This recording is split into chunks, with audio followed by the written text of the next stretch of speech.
இங்க குடும்பத்தோட சேர்ந்து இந்த பொண்ணோட குழந்தைக்கு மொட்டை அடிக்கலான்னு வந்திருக்காங்க. ஆனா சுத்தி இருக்கிற எல்லாருமே இந்த குழந்தையோட அப்பா வரலையா, அவங்க அப்பாவுக்கு தெரிஞ்ச பிரச்சனையாயிரும்னு பேசிக்கிறாங்க. இவங்க சொன்ன மாதிரியே நம்ம ஹீரோவும் அங்க வந்து என் குழந்தைக்கு ஏன்ட்டே கேட்காம மொட்டை அடிக்கிறீங்களான்னு அந்த குழந்தைக்கு பாதி மொட்டை அடிச்சிட்டு இருக்கும் போதே தூக்கிடுறாரு. இதுவே இவங்க ரெண்டு பேருக்குள்ளயும் ஒரு பெரிய பிரச்சனை ஆயிடுது. அப்பதான் அங்க நம்ம ஹீரோவோட சித்தப்பா வந்து என்னதான் உங்களுக்கு பிரச்சனைன்னு கேக்குறாரு. ஆக்சுவலா நம்ம ஹீரோவோட வீட்டுல சொந்தமா ஒரு ஹோட்டல் வச்சு நடத்திட்டு வருவாங்க. அப்பான்னு பார்த்து இந்த பொண்ணு பாக்குறதுக்காக வீட்டுக்கு வந்திருப்பாங்க. தன்னோட பையன் பரோட்டா மாஸ்டர்னு சொன்னோனே பொண்ணோட அப்பா கீழே தலை குனிஞ்சிடுறாரு. இதனா பார்த்த பொண்ணோட அம்மா பையன் 2 மாஸ்டர் டிகிரி வேற முடிச்சிருக்கான்னு பொய் சொல்றாங்க. இவங்க சொன்னதனா கேட்ட அந்த பொண்ணோட அப்பாவும் இதுக்கு சம்மதிச்சிடுறாரு. ஆனா இந்த பொண்ணுக்கும் மாப்பிளைக்கும் ரொம்ப பிடிச்சு போயிருது.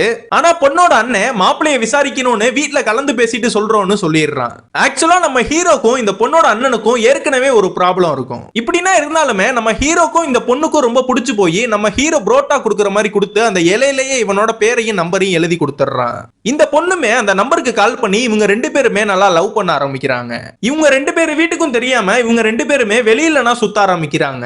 ஆனா இருந்தாலுமே இந்த பொண்ணோட அண்ணன் இந்த மாப்பிளைய பத்தி டீப்பா விசாரிக்க ஆரம்பிக்கிறான். மாப்பிளைய பத்தி விசாரிச்சு பார்த்ததுல மாப்பிளையோட குடும்பமே ஒரு ரவுடி குடும்பம்னு தெரிய வருது. இதனா கேட்ட மாப்பிளையோட அப்பாவும் நாங்க முன்னாடி அப்படி இருந்தது உண்மைதான், ஆனா நாங்க இப்ப அப்படின்னா இல்லன்னு சொல்றாரு. இவங்க இவ்வளவு சொல்லி பார்த்தோம் அந்த பொண்ணோட அண்ணன் இதுக்கு நான் சம்மதிக்கிற மாதிரி தெரியல, கல்யாணத்தை நிறுத்திடலான்னு சொல்றான். இதனா கேட்ட நம்ம ஹீரோவும் அவங்க வீட்டுல போய் சண்டை போட்டு அந்த பொண்ணை கூட்டிட்டு வரலான்னு போறான். இப்படின்னா இருக்கிறப்ப இந்த பையனோட அம்மா ஜோசியம் பாக்குறப்ப இந்த பொண்ணு வீட்டுக்கு வந்தானா நீங்க 2 பேருமே வெளியில போயிருவீங்கன்னு சொல்றாரு.